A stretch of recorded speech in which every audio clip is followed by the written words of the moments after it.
अदालतमा यो सन्दर्भमा निर्णय गर्दाखेरि अथवा व्याख्या गर्दाखेरि संविधानका प्रावधानहरूलाई मध्यनजर राखेर संवैधानिक प्र्याक्टिसहरूलाई पनि मध्यनजर राखेर सबै पक्षका कुराहरू बुझेर र ब्याकग्राउन्डमा चाहिँ डेमोक्रेसीलाई लोकतन्त्रलाई संविधानका कुराहरूलाई राखेर नै निर्णयमा पुगिन्छ होला। त्यसमा हामीले विश्वास गर्नुपर्छ, किनभने अदालतका कुराहरू अब अदालतबाट यो निर्णय होला ऊ निर्णय होला भन्नुभन्दा आफ्नो विचार भन्दाखेरि ठिक हुन्छ। त्यो व्यक्तिगत विचारमा अब के भन्ने, अब कुन शब्द भन्ने, मलाई कुनै कन्फ्युजन छैन। जसरी तपाईहरुलाई कुनै प्रकारको कन्फ्युजन छैन, त्यस्तै मलाई पनि कुनै प्रकारको कन्फ्युजन छैन। यो एकदमै असंवैधानिक हो। यसको सम्बन्ध चाहिँ कुनै संविधानका कुनै धाराहरूसँग चाहिँ छैन।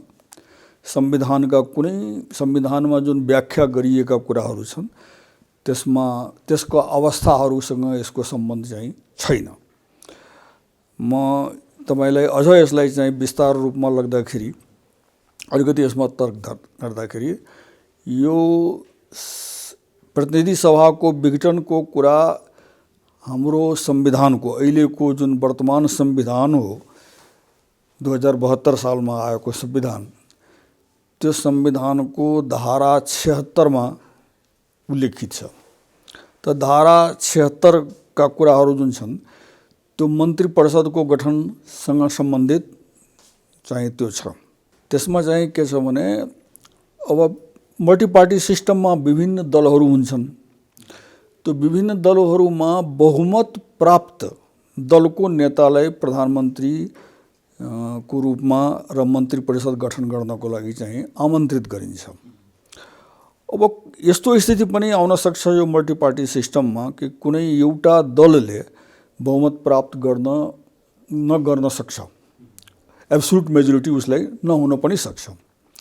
त्यस बेलामा उसले दुईटा तीनटा दल मिलाएर, त्योभन्दा पनि बढी दल छ भने त्यो बढीवटा दल मिलाएर पनि गठन गर्न सक्यो भने मन्त्री परिषदमा गठन गर्न सक्छु, म प्रतिनिधि सभाको विश्वास मत प्राप्त गर्न सक्दछु भनेर पनि त्यसलाई पनि त्यो प्रतिनिधि सभाको नेताको रूपमा चाहिँ आमन्त्रित गरिन्छ।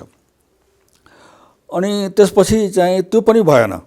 अब न चाहिँ आफ्नो दलले एब्सोल्युट मेजोरिटी प्राप्त गर्न सकेछ कुनै आफ्नो दलले पनि, र कुनै दलहरू मिलेर पनि बनेको छैन, बन्न स्थिति छैन भने पनि अर्को के ट्रायल गर्ने अवस्था छ भने कि जो सबभन्दा बढी मत पाउने दल हो त्यसलाई चाहिँ त्यसको नेतालाई बोलाउने र उसको नेताले प्रधानमन्त्री पदलाई स्वीकार गरेछ भने मौका दिने, विश्वास मत प्राप्त गर्ने मौका दिने।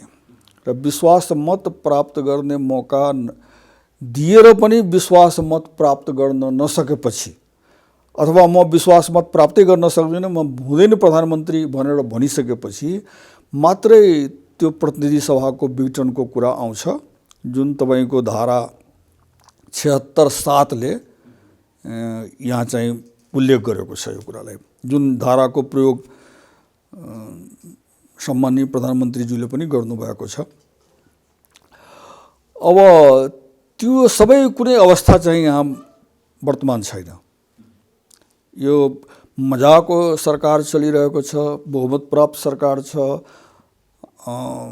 झन्नै 2/3 मत प्राप्त गरेको, अहिले पनि अब 64% सदस्य संख्या भएको नेपाल कम्युनिस्ट पार्टीको सरकार थियो। र अर्को कुरा यहाँ चाहिँ महत्त्वपूर्ण कुरा, एउटा कुरा म के भन्छु भने कि संसदभित्र चाहिँ कुनै प्रब्लम थिएन, नो प्रब्लम। संसदको त अधिवेशन पनि बोलाइएको थिएन, 6 महिना बित्न लागेको थियो। अब त्यसपछि चाहिँ के भयो भने विपक्षी दल चाहिँ मौन जस्तो बसेको थियो। विपक्षी दलको छ कि छैन भनेर जनताले चाहिँ त्यो यसो हेर्नुपर्ने, खोज्नुपर्ने, किनभने कोही दलवालाले कुनै चाहिँ साफ रुख अख्तियार गर्न सकिरहेका थिएन, प्रखर थिएन, संसद बाहिर भएर पनि प्रखर थिएन, संसद भित्रको त कुरा भित्र त शान्त जस्तो सबै कुरा थियो। त यस्तो अवस्थामा यो विघटनलाई चाहिँ संसदको कुनै कारणले भएको भन्ने छैन। मेरो त्यो भनाइ छ कि पार्लियामेन्टको कारणले विघटन गर्नुपर्ने अथवा पार्लियामेन्टले कुनै प्रब्लम ल्याइरहेछ भन्ने स्थिति चाहिँ त्यहाँ थिएन। ओ प्रब्लम थियो भने कहाँ थियो त? प्रब्लम थियो भने उहाँको पार्टीभित्र प्रब्लम थियो होइन। अब त्यो पार्टीभित्रको प्रब्लमले लाई चाहिँ न त्यसको जिम्मेवारी चाहिँ संसदलाई हुन्छ, न जनतालाई जान्छ त्यो जिम्मेवारी। किनभने जनताले त प्रबल बहुमतको सरकार बनाएको रहेछ। अब यस्तो अवस्थामा तपाईको न त उसलाई चाहिँ संसदबाट प्रब्लम, न जनताले चाहिँ कम मत दिएछ भन्ने स्थिति चाहिँ छैन। अब कुनै पार्टीभित्र त्यो पनि व्यक्तिगत प्रब्लमको कारणले यो प्रतिनिधि सभा विघटन गर्नुपर्ने भन्ने कुरालाई त संविधानले त कुनै यो संविधान हाम्रो संविधानले मात्र होइन, कुनै संविधानले यस प्रकारका स्थिति चाहिँ गर्दैन। हाम्रो संविधानले त यो प्रावधानलाई हटाएको छ। किनभने तपाईको पहिलेको जुन संविधान थियो, नेपाल अधिराज्यको संविधान 2047,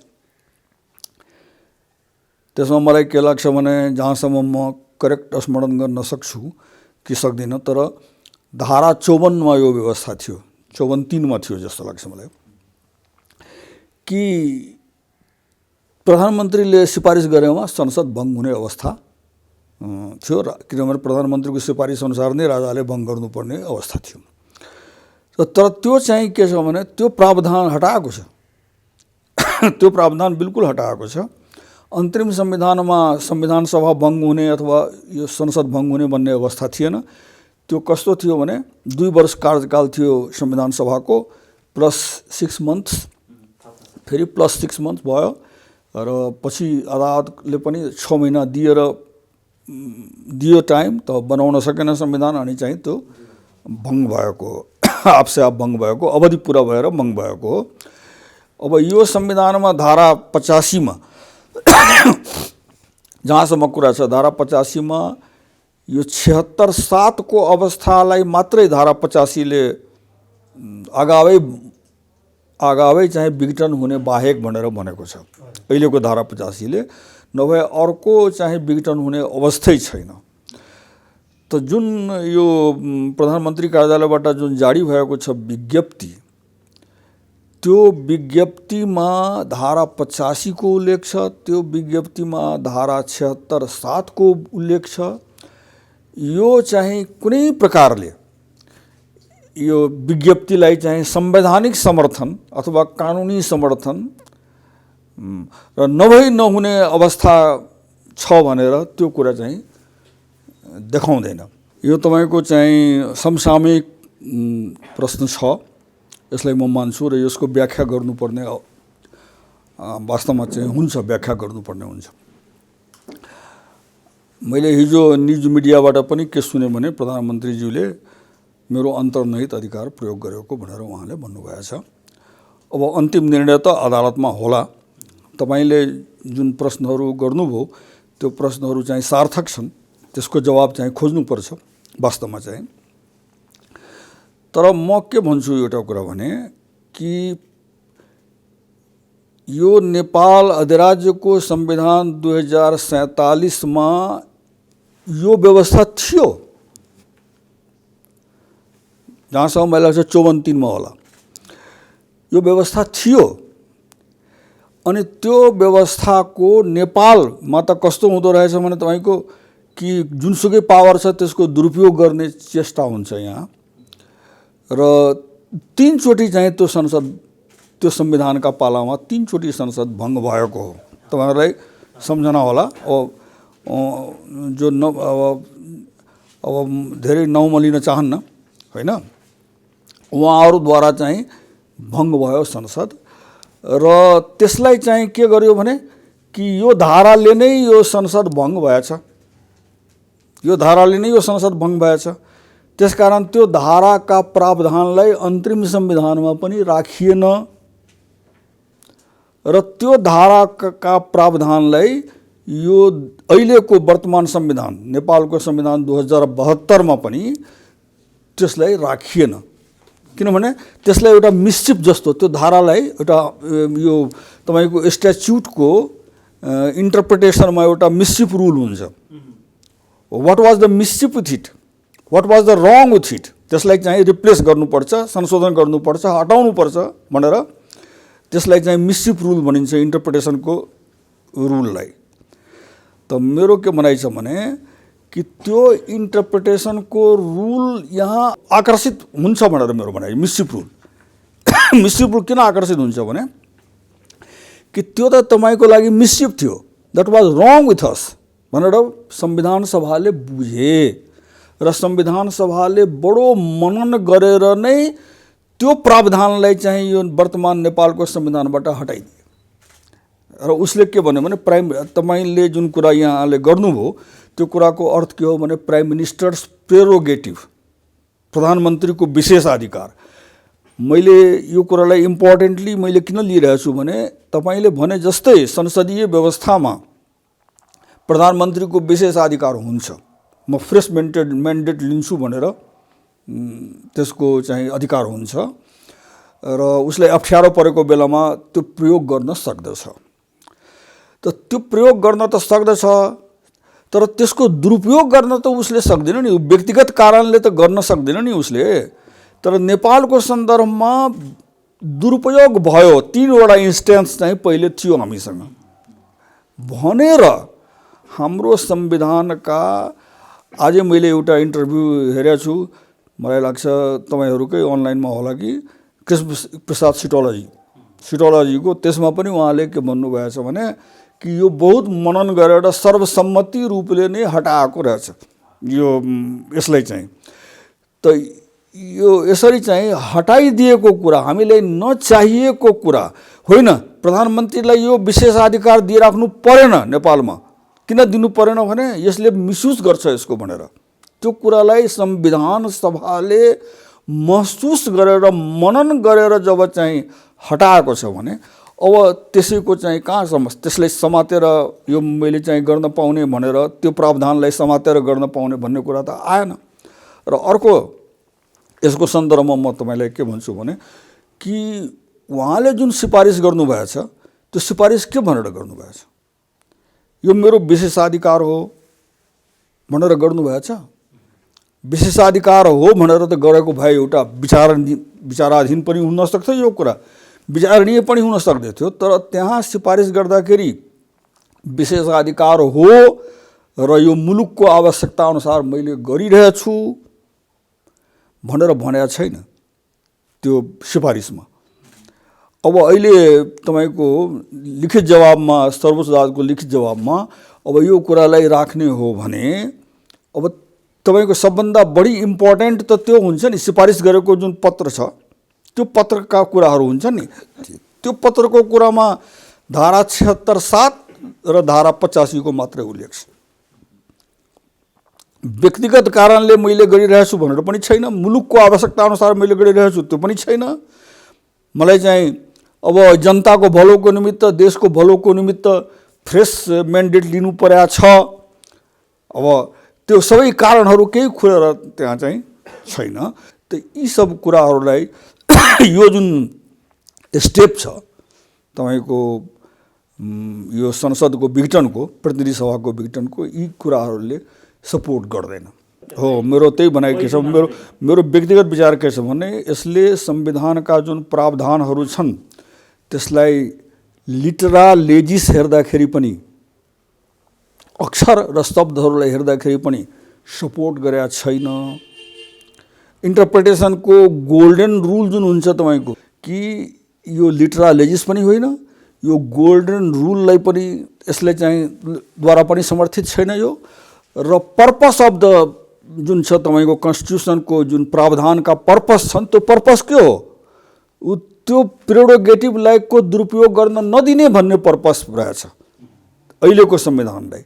त्यसलाई पनि यसले समर्थन गरेन र यसले चाहिँ त्यो मिस्चिफ रुलको जुन छ सिद्धान्त, मिस्चिफ रुल इन्टरप्रिटेसनको, त्यसले पनि यसलाई समर्थन गरेन। र जनताको भावना पनि अब अझ अगाडि म बढेर हेरौँ भने जनताको भावना त के हो, मेजोरिटी दिएको यसलाई 2/3 भनेर पुऱ्याइदिएको थियो मिलिजुली गरेर, अहिले पनि 64%। यस्तो स्थितिको सरकार चलोस् भनेर भावना न हो, त जनताको भावनालाई पनि तपाईँको के छ भने मध्यनजर राखेको छैन। त्योसँग पनि मत जुन जनताले दिएको छ त्यो उत्तरदायित्व पनि वहन गर्ने चाहिँ चेष्टा गरिएको छैन।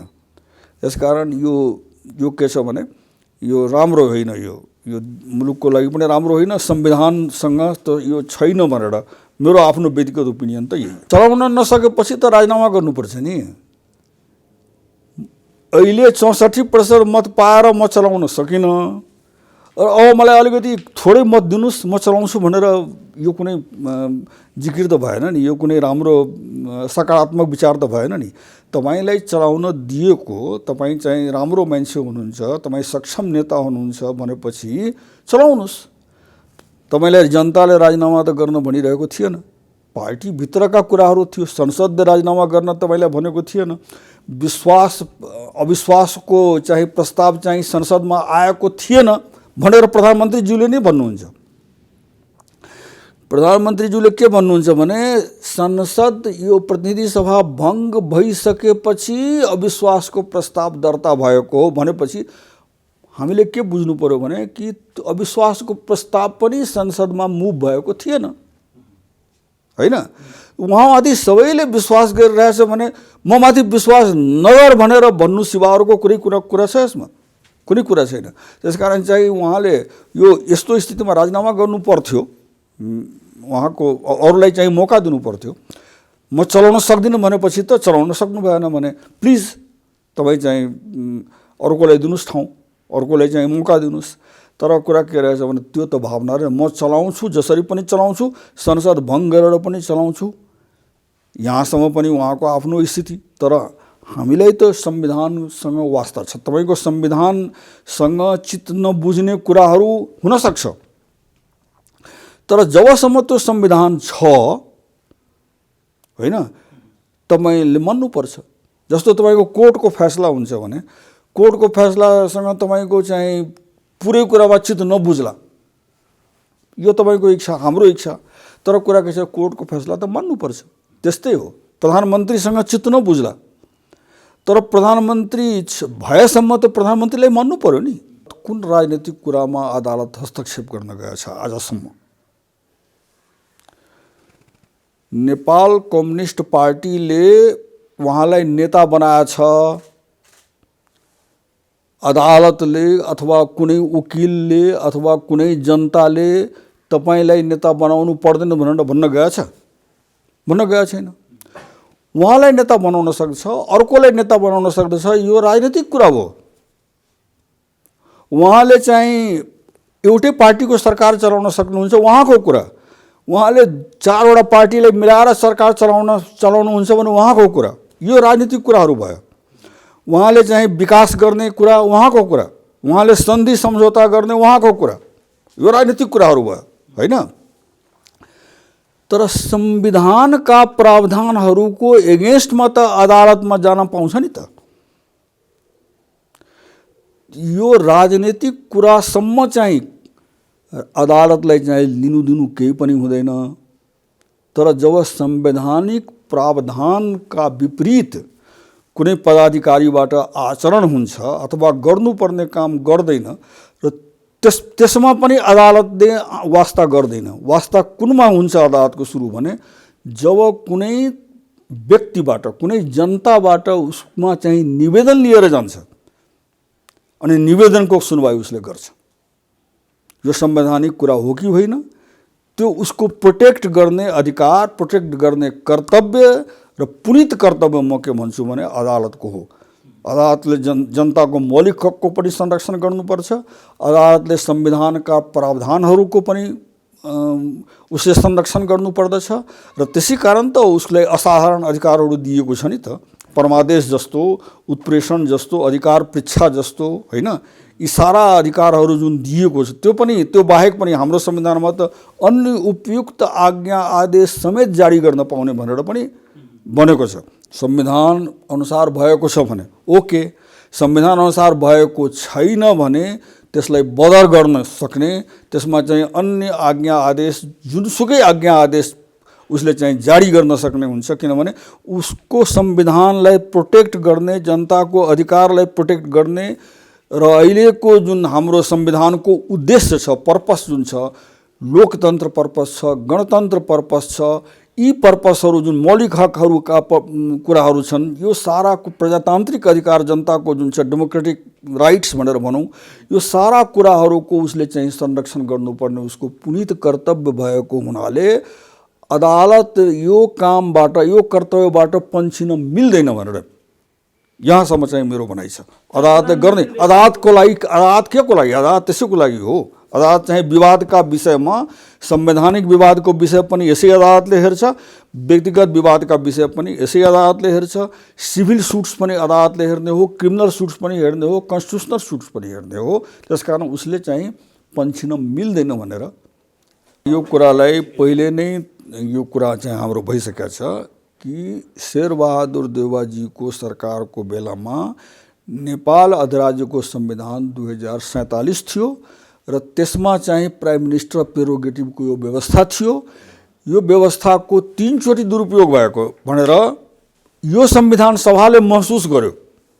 एकचोटि स्वर्गीय गिरिजाप्रसाद कोइरालाको पालामा भयो, अर्कोचोटि चाहिँ स्वर्गीय मनमोहन अधिकारीजीको पालामा चाहिँ गर्ने प्रयास गरियो र शेरबहादुरजीको पालामा पनि भएको हुनाले यही संविधान सभा, शेरबहादुर देउवा सहितको संविधान सभाले यो कुरालाई चाहिँ के गरेछ भने बन्द गरिदिएछ, क्लोज गरिदिएछ।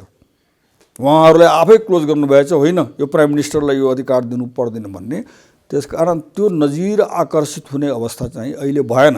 यो त्यही प्रावधान, त्यही पुरानो प्रावधान यदि रहन्थ्यो भने मात्रै त्यो नजिर चाहिँ आकर्षित हुन्थ्यो।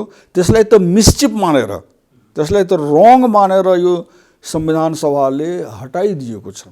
अब चाहिँ धारा 76 मा यो व्यवस्था चाहिँ छैन। अब जसरी पहिलेको थियो तपाईको त्यस्तो व्यवस्था चाहिँ अहिले छैन। त्यो त्यस बेलाको प्रावधान थियो र राजालाई के लाग्यो भने कि यो संवैधानिक हुन्छ कि हुँदैन भन्ने अदालतसँग राय माग्यो। त विचार गर्नुपर्ने, होइन, विचार गर्नुपर्ने आवश्यकता महसुस गरे, होइन। अब अहिले पनि हाम्रो सम्माननीय राष्ट्रपतिज्यूले विचार गर्नुपर्ने आवश्यकता महसुस गरेको भए उहाँ कानुनविदहरूसँग, संविधानविदहरूसँग सल्लाह लिन सक्नुहुन्थ्यो। कोर्टैमा पनि आफ्नो सल्लाहको लागि चाहिँ उहाँले आग्रह गर्न सक्नुहुन्थ्यो, कोर्टलाई नै गर्न सक्नुहुन्थ्यो आग्रह, होइन। यो सब कुराहरू चाहिँ हुन सक्थ्यो, तर त्यो कुराहरू को प्रयोग चाहिँ गरिएको छैन, त्यो प्र्याक्टिसमा ल्याइएको छैन। अब हामीले त मिडियाबाट थाहा पाउने हो, उहाँले चाहिँ मिनट पनि लगाउनु भएन रे, जरुरी छैन। किनभने आखिर राष्ट्रपति त राष्ट्रपति न हो। राष्ट्रपति चाहिँ थाप्लो लाल यो रबर स्टाम्प मात्रै त छैन नि, कम्प्युटर छैन नि राष्ट्रपति, होइन। राष्ट्रपति त ह्युमन बिइङ्स हो नि। यहीँबाट हामी सुरु गरौँ न। र यो प्र्याक्टिस हो। अब राष्ट्रपतिको कुरा मात्रै होइन नि, किङको कुरा पनि, किङ क्यान डु नो रङ भनेर भन्छ। किनभने उसले कसैको सिफारिस अनुसार चल्ने भएको कारणले उसले आफै रङ गरेको छैन, उसलाई मुद्दा पनि लाग्दैन भनेर त्यो चाहिँ सिद्धान्त छ। त कन्स्टिट्युसन अनुसार न त्यो कुरा गर्नुपर्ने। यो कुरा त कन्स्टिट्युसनले नै प्रोटेक्ट गरेको हुन्छ, होइन। ओ कन्स्टिट्युसनै मान्दिन, होइन। कसैले यो कुरा के भन्यो भने म यो संविधानका प्रावधानहरूको विपरीत म कुनै काम गर्छु भन्ने र त्यसलाई सदर गर्नुपर्ने त काम त राष्ट्रपतिको हुन सक्दैन नि, न राष्ट्रपतिको हुन सक्दछ र कोर्टको त चाहिँ के हुन्छ भने त्यस बेलामा अन्य बेलामा हस्तक्षेप नगर्ने। किनभने तपाईँले भन्नुभयो नि राजनीतिक कुरामा हस्तक्षेप किन गर्ने, जनतासँग सरोकार राख्ने डेभलपमेन्टका कुरामा अब अदालतले यो गर्दैन, हस्तक्षेप गर्दैन। तर गैर कानुनी कुरामा अदालतले हस्तक्षेप गर्छ। यो गैर कानुनी रूपले नगर भनेर भन्छ, आदेश दिन्छ। त्यस्तै राष्ट्रपति हो, राष्ट्रपति जुन छ त्यसलाई चाहिँ त्यो मूर्ति होइन नि। अहिले हामीले भगवानका मूर्तिहरू तपाईँ पशुपतिनाथमा तपाईँ जानुहोस् न, फलानाले मलाई गाली गरिरहेछ, हे पशुपतिनाथ मलाई बचाइदिनुहोस् भनेपछि पशुपतिनाथले हस्तक्षेप गर्दैन, तत्काल त हस्तक्षेप गरेको हुँदैन, किन ऊ मूर्ति हो होइन। त्यस कारण चाहिँ यही छ तपाईँको, यो बुद्ध भगवानको मूर्ति छ, तपाईँले उहाँले हस्तक्षेप गर्नुहुन्न।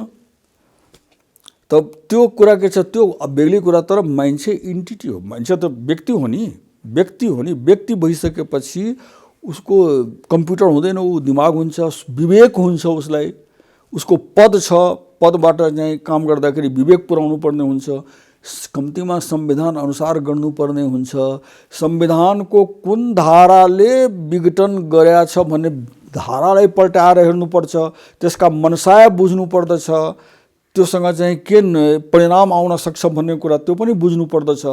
यी सारा कुराहरूलाई विचार गरेर गर्नुपर्ने भएको कारणले यो पोजिसनमा यो स्थितिमा यो सिफारिस अनुसार गर्नै पर्ने भनेर छैन। सिफारिस अनुसार गर्नै पर्ने हो भनेपछि त राष्ट्रपति किन चाहियो, कुनै चाहिँ कम्प्युटर राखिए पनि भइहाल्यो नि।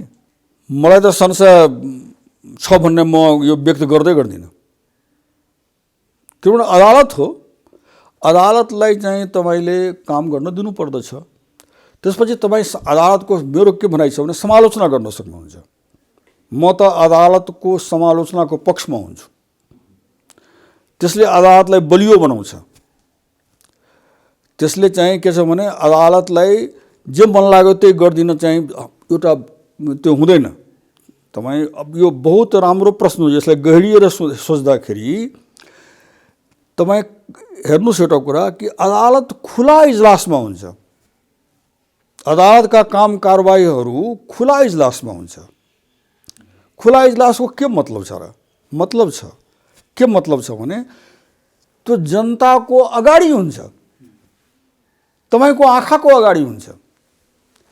वकिलका बहस तपाईँको आँखाको अगाडि, निवेदन तपाईँको आँखाको अगाडि, लिखित जवाब तपाईँको आँखाको अगाडि, कानुन तपाईँको आँखाको अगाडि होइन, सब कुराहरू त्यहाँ व्याख्या हुन्छ। जनताको आँखाको अगाडि, जनताको विवेकको अगाडि, जनताको दिमागको अगाडि हुन्छ भनेपछि यो ठीक अदालतले गर्छ भन्ने अदालतले जनतालाई साक्षी राख्न खोजेको हो। त्यो बुद्धिजीवीलाई साक्षी राख्न खोजेको हो, म राम्रो गरिरहेछु, ठिक गरिरहेछु। तर उसले ठिक गरेन भने बुद्धिजीवीले यदि प्रतिक्रिया दियो भने, विद्वान मान्छेले प्रतिक्रिया दियो भने, अदालत प्रेसले प्रतिक्रिया दियो भने अदालत डराउनु पर्दैन। किन डराउनु पर्दैन भने हाम्रा बलै त्यही हो। उसको जुन प्रतिक्रिया छ त्यो अदालतको बल हो।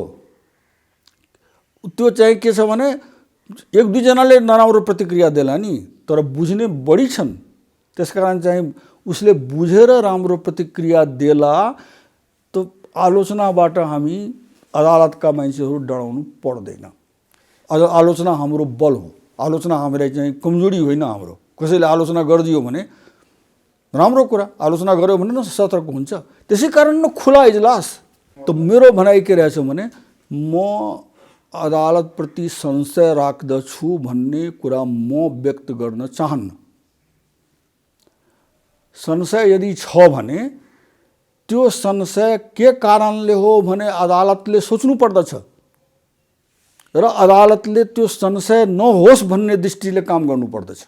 त्यो काम नरहोस् भन्ने दृष्टिले काम गर्नु पर्दछ। आलोचनाबाट डराएर कसैको यो डर र त्रास, त्यो त न्यायाधीशको पद के हो, न आशको पद हो न त्रासको पद हो। त्यसले चाहिँ त्यसरी गर्छ र त्यसरी नै हाम्रो विश्वास पनि हुनु पर्दछ। यदि यो कुरा भएन भने आम जनताको समालोचना, आम जनताको आलोचना सुन्नको लागि पनि अदालत तयार रहनु पर्दछ। त म चाहिँ किन संशय व्यक्त गर्छु, म त विश्वास प्रकट गर्छु। संवैधानिक इजलास नै सफिसिएन्ट, त्यो कानुनी व्यवस्था हो। त्यो चाहिँ हाम्रो चाहिँ के छ भने व्यवस्था छ, 5 जनाको बेन्चले गर्छ। 5 जनाको बेन्चले सबै न्यायाधीशहरू मिलेर गर्लान् र एकजना न्यायाधीश भए पनि किन गर्दैन? एकजना न्यायाधीशले पनि त विवेक पुर्याएर गर्छ नि त, हैन? किनभने एकजना सिंगल बेन्चको पनि अधिकार क्षेत्र हुन्छ। सिंगल बेन्चको अधिकार क्षेत्र थियो पनि र उहाँले प्रयोग गर्न पनि हुन्थ्यो। अब उहाँले प्रयोग गर्न मान्नु चाहनु भएन, उहाँले लार्जर बेन्चमा 5 जना कि बेन्चमा जान लाग्नुभयो भने यो पनि त्यति शिकायत गर्ने ठाउँ होइन।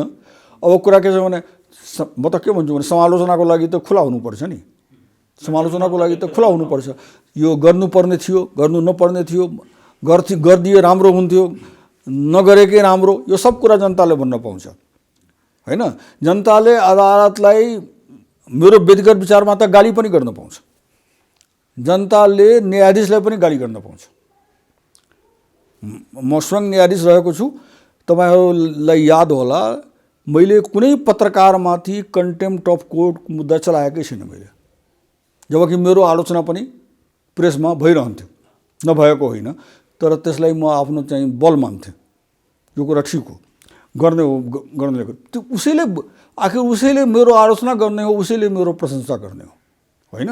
त्यसकारण चाहिँ त्यसलाई चाहिँ विक गर्नु हुँदैन, त्यसलाई विक बनाउनु हुँदैन। त्यसलाई त्यो हाम्रो चाहिँ बल हो। म बार बार भनिरहेको छु तपाईँको कुरा, त्यो हामीले बल प्रदान गर्दछ। त एक दुई जनाले आलोचना गर्ला, 20 जनाले प्रशंसा गर्ला, होइन?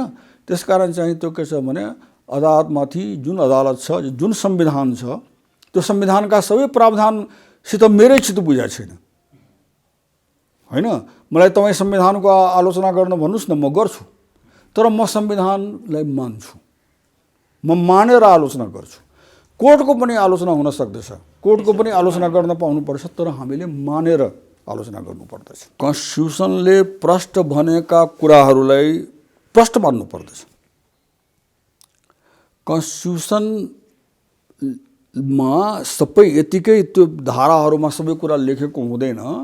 त्यस बेलामा न्यायाधीशले आफ्नो विवेकको पनि प्रयोग गर्न पाउँछ र त्यस पर्पस के हो? जस्तो हाम्रो कन्स्टिट्युसनको पर्पस के हो? लोकतन्त्र हो भनेपछि जनताको हित हो। हाम्रो यो कन्स्टिट्युसन पर्पस के हो? समावेशिता हो हाम्रो पर्पस। हाम्रो पर्पस चाहिँ के हो भने स्वतन्त्रता हो, होइन? हाम्रो यो प्रस्तावनामै लेखिएको छ सारा कुराहरू। संघीयता हो हाम्रो पर्पस, होइन? संसदीय व्यवस्था हो हाम्रो पर्पस, होइन? कानुनी राज्य हो हाम्रो पर्पस। यी सारा कुरा आफ्नो दिमागमा विवेकमा राखेर न्यायाधीशले विचार गर्नुपर्दछ। तर संविधानमा जुन कुरा प्रष्ट लेखिएको छ त्यसलाई इग्नोर गर्न त मिल्दैन नि, त्यसलाई इग्नोर गर्न मिल्दैन।